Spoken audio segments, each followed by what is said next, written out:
Assalamualaikum dan selamat sejahtera. Hari ini kita sambung lagi pembelajaran sains tingkatan 3 KSSM bersama saya Jaga Taufik Ibrahim. Hari ini kita sambung bab baru, bab 9, cuaca angkasa lepas bahagian 1. So dalam bab 9 kita ada dua subtopik. Yang pertama 9.1 aktiviti matahari yang memberi kesan kepada bumi, dan yang kedua 9.2 cuaca angkasa.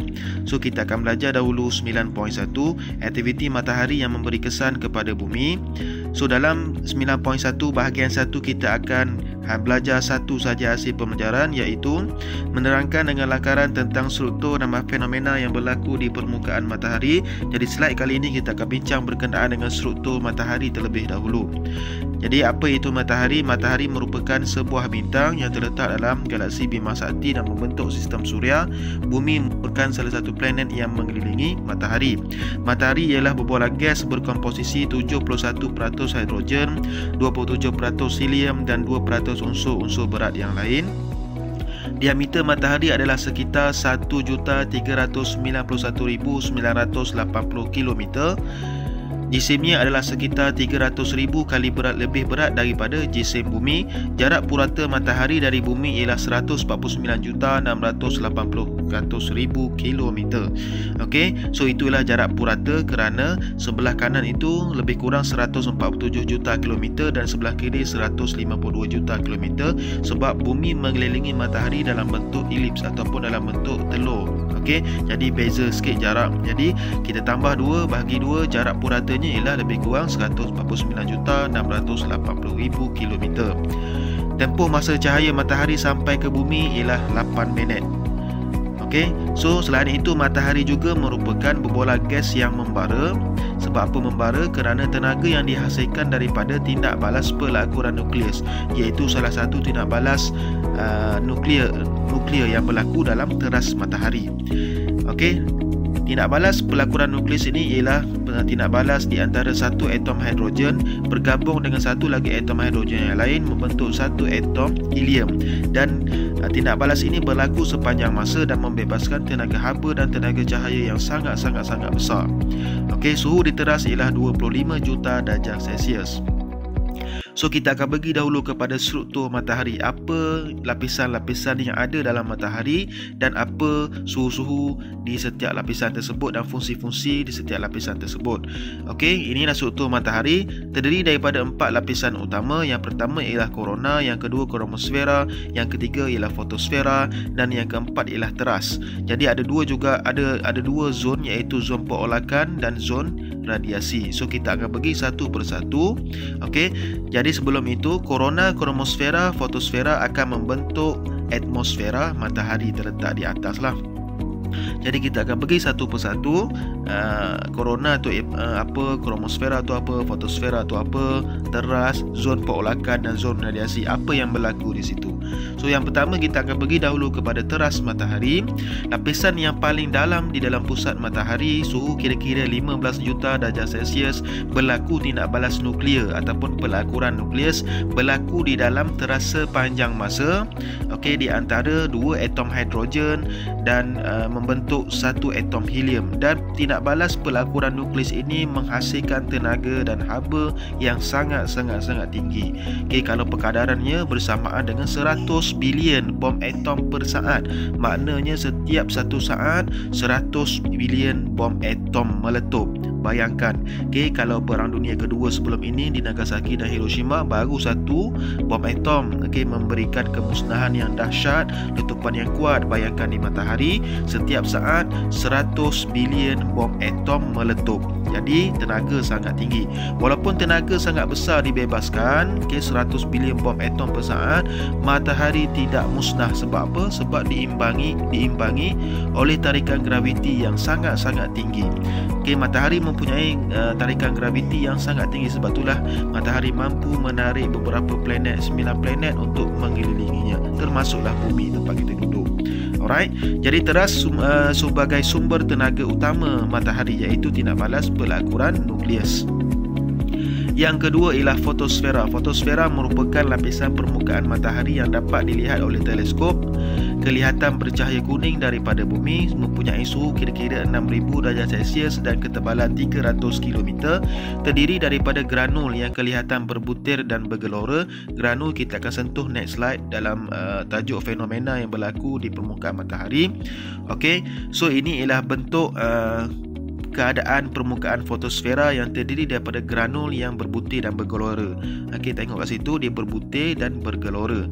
Okey, sebab apa bergelora? Bergelora disebabkan oleh gas daripada teras terbebas ke permukaan, memancarkan cahaya matahari ke bumi dalam bentuk foton ataupun radiasi elektromagnet. Okey, seterusnya yang ketiga kita pergi pada kromosfera. Kromosfera merupakan lapisan yang berada di atas fotosfera. Sukar dilihat kerana ketupatan gas yang rendah, dapat dilihat semasa kejadian gerhana matahari sahaja. So macam mana dia kelihatan? Kelihatan satu lingkaran merah sekeliling bulan semasa gerhana matahari. Contohnya macam ni lah. So yang warna hitam di bawah tu ialah bulan, belakangnya matahari, tu gerhana matahari. So lingkaran merah itu ialah kromosfera. Okey, ni gambar kedua. Okey, nampak warna merah tu, itu ialah kromosfera. So warna merah dihasilkan oleh gas hidrogen pada suhu yang tinggi.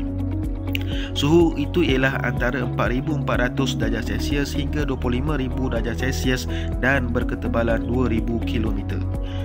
Yang ketiga ialah korona. Korona merupakan lapisan matahari yang paling luar, memanjang sehingga berjuta-juta kilometer ke angkasa lepas, bersuhu kira-kira 1 juta darjah Celsius, membentuk lingkaran putih kebiru-biruan.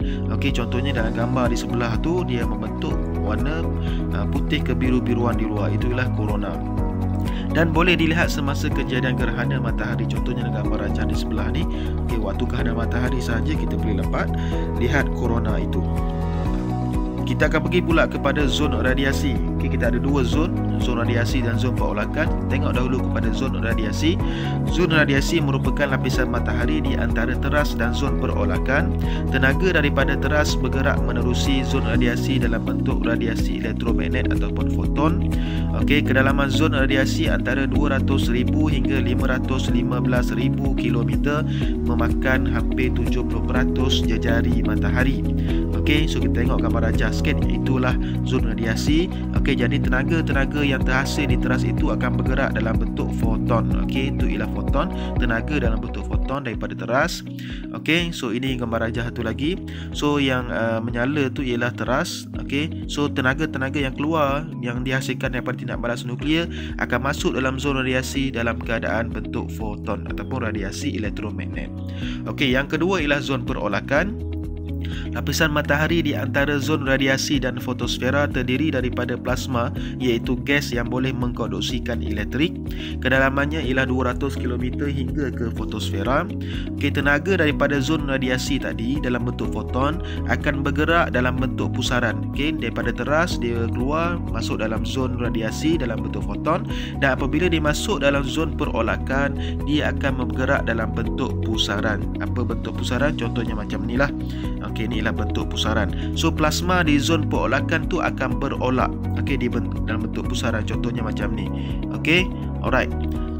Jadi aliran tenaga yang bergerak secara berpusar dia akan membentuk sel-sel perolakan, seperti perolakan tenaga haba di dalam air yang sedang mendidih.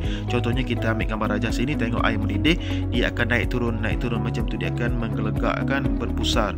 Itu yang berlaku di zon perolakan. Okey, contoh macam ni. Okey, itu perolakan di zon perolakan. Okey, tengok sikit macam mana tenaga itu dihasilkan di teras dan dibawa keluar ke luar matahari. Okey, di teras tenaga dihasilkan daripada tindak balas nuklear, iaitu pelakuran nuklear. Jadi tenaga yang dihasilkan di teras akan bergerak ke dalam zon radiasi, dan tenaga itu bergerak dalam radiasi elektromagnet, iaitu foton, dan dia akan naik ke atas masuk kepada zon perolakan. Okey, zon perolakan dia akan membawa tenaga keluar dengan secara pusaran. So dia akan naik ke atas lah. So dia akan naik ke atas fotosfera, dia akan membuak-buak ataupun berolak. Macam itulah teras tenaga itu dibawa keluar daripada teras, radiasi dan perolakan, dan seterusnya keluar kepada atmosfera matahari.